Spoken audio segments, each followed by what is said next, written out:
മനസ്സിലുണ്ടാകുന്ന ഏത് പ്രയാസങ്ങളെയും കാലം കഴിയുമ്പോൾ അത് പ്രകടമായി ഭാഗ്യശരീരത്തിൽ യോഗയ്ക്ക് വരാം. അങ്ങനെയുള്ള രോഗങ്ങൾക്ക് പോലും യോഗ പരിശീലിക്കുന്ന വ്യക്തിക്ക് ശരീരത്തിന്, പ്രാണന്, മനസ്സിന്, ബുദ്ധിക്ക് വേണ്ട ഭക്ഷണങ്ങൾ കൊടുക്കുക. അപ്പോൾ ക്രമേണ 2-3 ക്ലാസ് കൊണ്ട് അങ്ങനെ ചെയ്യാറുണ്ട്. വളരെ മാറ്റം ഉണ്ടാക്കിയിട്ടുണ്ട്. നടുവേദനയ്ക്ക് നമുക്ക് പറ്റിയ ഏറ്റവും പറ്റിയൊരു ആസനം ഞാൻ കാണിക്കാം.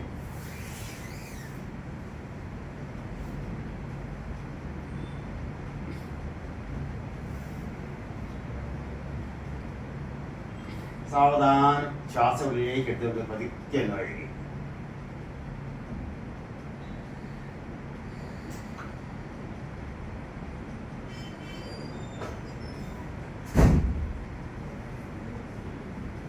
അത് പറയും സേതുബന്ധനാസനം പറയും. കന്ത ശ്വാസം ഉള്ളിലേക്ക് എടുത്ത് പതുക്കെ കഴുകുക.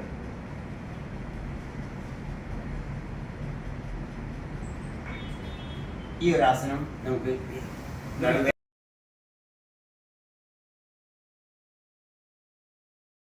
ബോഡി സ്ട്രെയിറ്റ് ആയിട്ട് കൈ ഇതുപോലെ കോർത്ത് ചെവിയുടെ തെറ്റു ബാക്ക് ഇതുപോലെ. ഇത് നിങ്ങൾ ചെയ്ത് നോക്കുമെങ്കിൽ ഒരു 2 ആഴ്ചയോട് വളരെ വ്യത്യാസമുണ്ട്. ഇങ്ങനെ നിന്നിട്ട് ചെവിയുടെ തൊട്ട് മുകളിലേക്ക് ചാരാതെ ബോഡി സ്ട്രെയിറ്റ് ആയിട്ട് അല്ല ബാക്കിലേക്ക് ചാരുമ്പോൾ നട്ടിലെ പൊസിഷൻ മാറും. ഒന്ന് നേരെ നിവർന്ന് നിൽക്കുക. നിങ്ങൾക്ക് ചെയറിരുന്ന ബോഡി സ്ട്രെയിറ്റ് ആവില്ലേ, ചാരി വരുമ്പോൾ നിങ്ങൾക്ക് പൊസിഷൻ മാറും. ഒന്നുമില്ല, ഇവിടെ നോക്ക്, കൈ ഇവിടെ വെക്കും. എന്നിട്ട് മുന്നോട്ട് കുറച്ചൊന്ന് മുന്നോട്ട് പ്രസ് ചെയ്യുക. ശ്വാസം ഉള്ളിലേക്ക് എടുക്കുന്നു, കൈ എവിടെ വരെ വരുന്നു. ഒരു 10 സെക്കൻഡ് അവിടെ നിർത്തുക. ഇനി മെല്ലെ കൈ ബാക്കിലേക്ക് കൊടുക്കുക. കൈ വിടരുത്. ആദ്യത്തെ അതേ അവസ്ഥ ഒന്നുകൂടി ഞാൻ ചെയ്ത് കാണിക്കുക. ശ്വാസം ഉള്ളിലേക്ക് എടുക്കുന്നത് നമുക്ക് സ്വന്തം പ്രസ്സിങ് മാറും. ശ്വാസം വിടുക. ഇത് ഒരു 6-8 തവണ നോക്കി. നിങ്ങൾ രാവിലെ എഴുന്നേറ്റ് ഉടനെ ചെയ്താലും മതി. അല്ലെ നിങ്ങൾ ഇരിക്കുന്ന ശ്രദ്ധിക്കുക. നിങ്ങൾ ജോലി ചെയ്യുന്ന സ്ഥലത്തൊന്നും ചെയ്യരുത്. ബോഡി സ്ട്രെയിറ്റ് ആയിരിക്കണം. രണ്ടാമതൊരു എക്സസൈസ് ചെയ്യേണ്ടത് കൈ ഇതെവിടെ വെക്കും. ഇവിടെ വെച്ച് ബാക്കിലേക്ക് പ്രസ് ചെയ്താൽ ശ്വാസം ഉള്ളിലേക്ക് എടുക്കുക. നല്ല ലൂസാക്കുക. ഒന്നുകൂടി ശ്രദ്ധിക്കുക. വീണ്ടും ശ്വാസം എടുക്കുക, ലൂസാക്കുക. അതും ഒരു 6-8 തവണ. അപ്പോൾ 2 എക്സസൈസ്. ഒന്നുകൂടി കാണിക്കുക. കൈ ഇവിടെ ടച്ച് ചെയ്ത് കഴുത്തിന് മുകളിലേക്ക് തല ഇങ്ങനെ വെച്ചിട്ട് തടിയിൽ ഉള്ളിൽ വെച്ചിട്ട് മുകളിലേക്ക് തല പൊങ്ങാതെ ശ്വാസം എടുക്കുക. ശ്വാസം വിടുക. വീണ്ടും ശ്വാസം എടുക്കുക, ശ്വാസം വിടുക. ഇത് ഏറ്റവും കൂടി കാണിക്കാം. ഷോൾഡർ ഉയർത്തി ചെവി തൊടുക. കൈ ഇവിടെ വെച്ചു, ശ്വാസം വിടുക. ഇങ്ങനെ ഈ ഒരു 4 എക്സസൈസ് കൃത്യമായി നിങ്ങൾ ഒരാഴ്ച ചെയ്യുമ്പോഴേക്കും ഈ സ്പോണ്ടിലൈറ്റിസിന് വളരെ ചേഞ്ച് കാണാം. നിങ്ങൾക്ക് അതിന് മരുന്ന് പോലും ആവശ്യമുണ്ടാവില്ല. അത് മാത്രമല്ല, വെർട്ടിഗോ എന്നുള്ള അസുഖമില്ലേ, തലകറക്കം ഉണ്ടാകുന്ന അവർക്കും ഇത് തന്നെ പോലും. ഇത് തന്നെ ഈ 4 എണ്ണം തന്നെ ചെയ്യുമ്പോൾ തന്നെ വളരെ മാറ്റം കാണും. വെർട്ടിഗോ വളരെ മാറ്റം. പിന്നെ നേരത്തെ പറഞ്ഞില്ലേ, നേരത്തെ നമ്മളിപ്പോൾ രാവിലെ തന്നെ എഴുന്നേറ്റ് വരുമ്പോൾ നമുക്ക് ഏറ്റവും നമുക്ക് ചെയ്യാൻ പറ്റുന്ന ഒരു ബ്രീത്താണ് ചെസ്റ്റ് ബ്രീത്ത്, ഷോൾഡർ ബ്രീത്ത്. നമ്മുടെ മനസ്സിനെ പോസിറ്റീവ് ആക്കാൻ വളരെ സഹായിക്കുന്നു. നമ്മൾ 2 മിനിറ്റ് മതി, 2-3 മിനിറ്റ് ടോട്ടൽ. ഉത്കണ്ഠ, സ്ട്രെസ് അങ്ങനെയൊക്കെയുള്ള കുട്ടികൾക്ക് ഈ 2 ബ്രീത്തിങ്ങൾ ശരിക്കും 3 മിനിറ്റ് മാത്രം. നമ്മൾ മനസ്സിനെ കൺട്രോൾ ചെയ്യാൻ 3 മിനിറ്റ് ആവശ്യമാണ്. നമ്മൾ കോൺസെൻട്രേഷൻ വേണ്ടിയിട്ട് ഒരുപാട് പ്രയാസപ്പെടുന്നത്. കോൺസെൻട്രേഷൻ ശരിക്കും കൃത്യമായി ചെറിയ ഒരു യോഗ ചെയ്യുന്ന ഒരാൾക്ക് 3 മിനിറ്റ് നിങ്ങൾ ഉപയോഗിച്ചാൽ നമ്മുടെ മൈൻഡിനെ കൺട്രോൾ ചെയ്യാൻ പറ്റും. അത് ഒന്നും ഇതാ, നമുക്കത് കൂടി ചെയ്യാം. അപ്പോൾ ഇരിക്കുന്നവരൊന്നും ചെയ്തില്ല. കൈ ഇങ്ങനെ വെക്കുക, 2 കൈ വെച്ചു നെഞ്ചിൽ. ഇനി ശ്വാസം ഉള്ളിലേക്ക് എടുക്കുമ്പോൾ കൈമുട്ട് ബാക്കിൽ ഇല്ല. ഇൻഹേ ജസ്റ്റ് മാക്സിമം എക്സ്പാൻഡ് ചെയ്യട്ടെ. എക്സേ ശ്വാസം വിടുക. വീണ്ടും ഇൻഹേ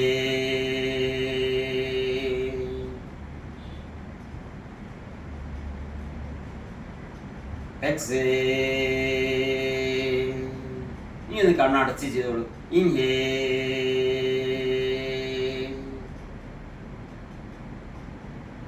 എക്സേ. ഇനി കൈ ഒന്ന് കാൽമുട്ടി. ഇത് നമുക്ക് 3 എണ്ണമാണ് ഇപ്പോൾ ചെയ്തത്. ഇനി ഒന്ന് കൈ കാൽമുട്ടിൽ വെക്കുക.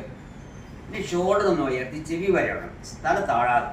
ഇൻഹേ ഷോൾഡർ പൊങ്ങട്ടെ, ഉയരട്ടെ. അതിന് ശ്വാസം വിട്ടുകൊണ്ട് ഷോടെ താഴെ വീണ്ടും ഇൻഹേൽ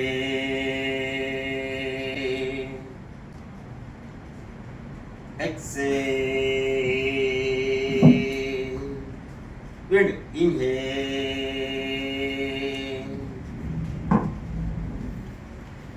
എക്സേൽ. ഇനി കൈയൊന്ന് മലർത്തിയിട്ട് ചൂണ്ടുന്ന വിരലും പെരുവിരലും ടച്ച് ചെയ്യുക, 3 വിരലും നിവർത്തി അത് അല്പനേരം നിങ്ങൾ കണ്ണടച്ച് ഓരോ ശ്വാസവും നിങ്ങൾ ശ്രദ്ധിക്കുക.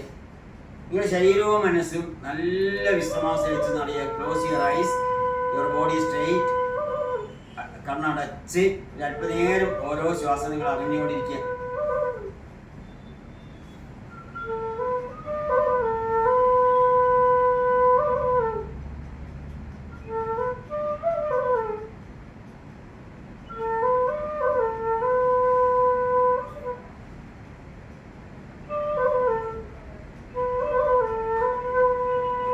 ഇനി എന്തെങ്കിലും സജഷൻ നിങ്ങൾക്ക് കൊടുക്കുക മനസ്സിൽ ഓട്ടോ സജഷൻ ആണ്.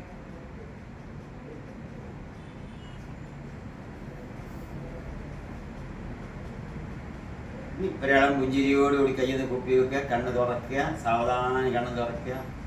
നമസ്തേ നമസ്തേ. ശരിക്കും 3 മിനിറ്റ് മതി നമ്മുടെ മൈൻഡിനെ കൺട്രോൾ. ഇതിന് ഈ ഒരു ശ്വാസത്തിൻ്റെ പ്രത്യേകത വെച്ചാൽ നമ്മുടെ ലങ്സിൻ്റെ കപ്പാസിറ്റി മാക്സിമം വികസിപ്പിക്കാൻ പറ്റും. സാധാരണ നമ്മൾ ലങ്സ് കപ്പാസിറ്റി നമ്മൾ വേണ്ടത്ര ഉപയോഗിക്കാറില്ല. നമ്മൾ ഈ ബ്രീത്ത് ചെയ്യുമ്പോൾ മാക്സിമം എക്സ്പാൻഡ് ചെയ്യുമ്പോൾ നമ്മുടെ ഡയഫ്രം മേലോട്ട് വരും, ചെസ്റ്റ് കാവിറ്റി വികസിക്കും. അപ്പോൾ ലങ്സിൻ്റെ മധ്യഭാഗം നമുക്ക് മാക്സിമം എക്സ്പാൻഡ് ചെയ്യാൻ പറ്റും. ഇങ്ങനെ അബ്ഡമിൻ ബ്രീത്ത് കൂടെയുണ്ട്. അത് ചെയ്യുന്ന സമയത്ത് ഈ ഡയഫ്രം താഴോട്ട് താഴും. അപ്പോൾ നമുക്ക് ചെസ്റ്റിൻ്റെ ലോവർ പാർട്ട്, ലങ്സിൻ്റെ ലോവർ പാർട്ട് എക്സ്പാൻഡ് ചെയ്യും. ഇനി ഷോൾഡർ ബ്രീത്ത് ചെയ്യുന്ന സമയത്ത് ചെസ്റ്റിൻ്റെ അപ്പർ പാർട്ട് വികസിക്കും. കാരണം ഡയഫ്രം മേലോട്ട് വരും, ചെസ്റ്റ് മുന്നോട്ട് വികസിക്കും. അപ്പോൾ ലങ്സിൻ്റെ കപ്പാസിറ്റി കറക്റ്റ് നമുക്ക് ഉപയോഗിക്കാൻ സാധിക്കും. സാധാരണ നമ്മൾ ശ്വാസഗതി നമ്മൾ ഒരുപാട് പ്രയാസം ഉണ്ടാകാറുണ്ട്. നമ്മൾ സ്ട്രെസ്സൊക്കെ അനുഭവിക്കുന്നതാണെങ്കിൽ സാധാരണ നോർമൽ ബ്രീത്ത് റേറ്റ് എന്ന് പറഞ്ഞാൽ 1 മിനിറ്റിൽ നമ്മൾ എടുക്കുന്നത് ഒരു 15 ബ്രീത്താണ് സാധാരണ ഒരാൾക്ക്, ആരോഗ്യമുള്ള ഒരാൾക്ക്. അത് സ്ട്രെസ്സൊക്കെ കൂടുമ്പോൾ 15 മേലെ വന്ന് 20-25 അപ്പോൾ ടെൻഷൻ കൂടും, പ്രയാസം വരും. നേരെ ഈ ബ്രീത്ത് പറയുന്നത് മനസ്സ് ശാന്തമായിരിക്കും. അവിടെയാണ് നമ്മൾ മൈൻഡ് പവർ വർദ്ധിക്കുന്നത് ചെയ്യുന്നത്. നമ്മുടെ സജഷൻസിന് കൊടുക്കുന്ന സജഷൻ പോലും പവർഫുൾ ആയിത്തീരുന്നത് ഈ ബ്രീത്ത് റേറ്റ് കുറയുമ്പോഴാണ്. നമ്മൾ ബ്രീത്ത് റേറ്റ് കുറയ്ക്കലാണ് യോഗയുടെ ഒരു പ്രധാന കാര്യം. പ്രാണായാമം ചെയ്യും, ബ്രീത്ത് റേറ്റ് കുറയ്ക്കുക ചെയ്യും.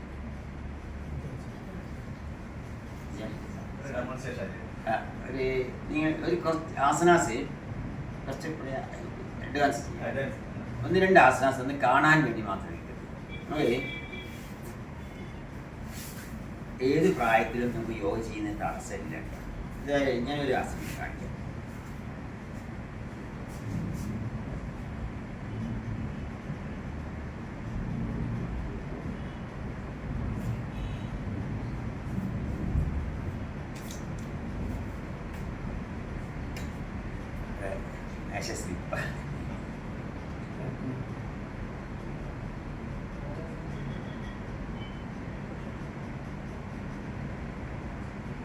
ഈ ഒരു ആസനം മോഹൻജദാരോന്ന് കുഴിച്ചെടുത്ത ഒരു ശിലയിലുള്ളതാണ് ഈ ഒരു ആസനം.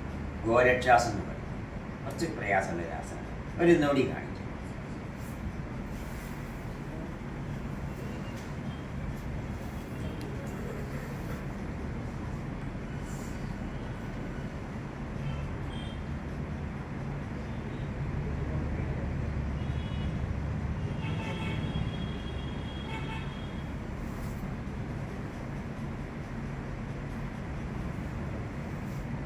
നമുക്ക് നമ്മുടെ നട്ടെല്ലിന് ശരിയായ ഫ്ലെക്സിബിലിറ്റി കൊടുത്തു കഴിഞ്ഞാൽ, നട്ടെല്ലിന് മുന്നോട്ടും പിന്നോട്ടും ശരിയായി ചലിപ്പിക്കാൻ നമുക്ക് സാധിച്ചാൽ നമുക്ക് ഏത് പ്രായത്തിലും ഓടി നടക്കാൻ പറ്റും കുട്ടികളെ പോലെ.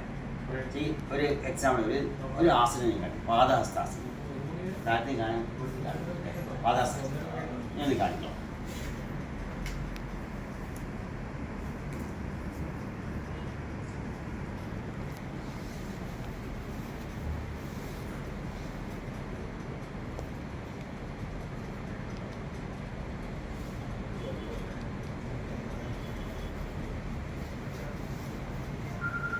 അവിടെ നട്ടില് നമ്മൾ കുട്ടികളൊക്കെ നല്ല ഇങ്ങനെ കാൽമുട്ടിൻ്റെ താഴെ വരെ നെറ്റി ടച്ച് ചെയ്യാം.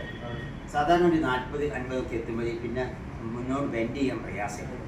നേരെ നട്ടിലിൽ ഓരോ കശുവരിക്കൂടെ ശരിയായ രീതിയിൽ നമുക്ക് ചലനം കൊടുക്കാൻ പറ്റിയാൽ വളരെ സ്മാർട്ടാവും, ഓടി നടക്കാൻ അലസത വരില്ല. അത് തന്നെ നമുക്ക് ഇരുന്നു കൊണ്ട് ചെയ്യാം.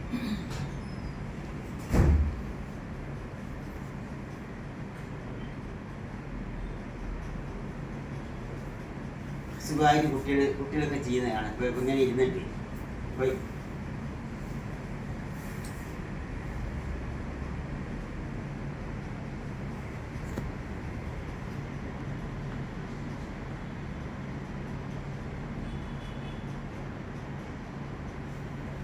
നമുക്ക് പ്രായം ബാധകമല്ല. കണ്ടിന്യൂസ് നമ്മൾ ചെയ്യുകയാണെങ്കിൽ നമ്മുടെ ശരീരത്തിൻ്റെ ഏത് ഭാഗങ്ങൾക്ക് ഫ്ലെക്സിബിലിറ്റി കിട്ടും. അതിനനുസരിച്ച് നമുക്ക് സ്മാർട്ടായിരിക്കും. കുട്ടികളെ പോലെ മാനസിക തലത്തിൽ നമുക്ക് ആ തലം കുട്ടികളെ ഒരു അവസ്ഥയിലേക്ക് നമുക്ക് എത്താൻ സാധിക്കും. കുട്ടികളെ ഏറ്റവും പറ്റിയൊരു ആസനമാണ് ഈ ഒരു ആസനം, പത്മാസനം. ഇത് അവരെ കോൺസെൻട്രേഷൻ ഡെവലപ്പ് ചെയ്യാൻ വളരെ സഹായിക്കുന്ന ഒരു ആസനമാണ് ഈ പത്മാസനം. പത്മാസനത്തിൻ്റെ പ്രത്യേകത ഇപ്പോൾ ത്രികോണാകൃതി ഒരു നട്ടിൽ ലംബം. അപ്പോൾ ഇവിടെ നമുക്ക് ഇങ്ങനെ ഇരുന്ന് കഴിഞ്ഞാൽ ബോഡി സ്ട്രെയിറ്റ് ആയാൽ നമുക്ക് എത്ര സമയം വേണമെങ്കിലും ശരീരത്തിൽ ചലനങ്ങളില്ലാതെ, എപ്പോഴാണോ ചലനങ്ങളില്ലാതെ വരുന്നത് അപ്പോഴേ മൈൻഡ് നമുക്ക് കോൺസെൻട്രേഷൻ ഡെവലപ്പ് ചെയ്യാൻ സാധിക്കും, മൈൻഡ് പവർ വർദ്ധിക്കാൻ പറ്റും. ഞാൻ ചെറിയ സമയം ഉപയോഗിച്ചിട്ടുള്ളത് യോഗയുടെ അവരാടെ ഒന്ന് ടച്ച് ചെയ്ത് മാത്രമേ ഉള്ളൂ. നമ്മുടെ ഞാൻ പതഞ്ജലി യോഗ റിസർച്ച് എന്ന സ്ഥാപനമുണ്ട് ഇവിടെ പ്ലാനറ്റേറിയത്തിന് മുന്നിലുള്ള ഓഫീസിൽ. പിന്നെ കക്കോടി പഞ്ചായത്തിൽ തപോവൻ എന്ന സ്ഥലം, ഒരു 3 ഏക്കർ സ്ഥലം, നല്ല കുറേ ബിൽഡിങ്ങൊക്കെ ഉണ്ട്. അവിടെ ആളുകൾ വന്ന് താമസിക്കുന്നുണ്ട് ചികിത്സയ്ക്ക്. എനിക്ക് ഏറ്റവും ഹെൽപ്പ് ചെയ്യുന്ന ഒരാളാണ് കേട്ടോ വിജയനാഥ്. അറിയാതെ നമുക്ക് ഇതിൻ്റെ ജീവശേഷി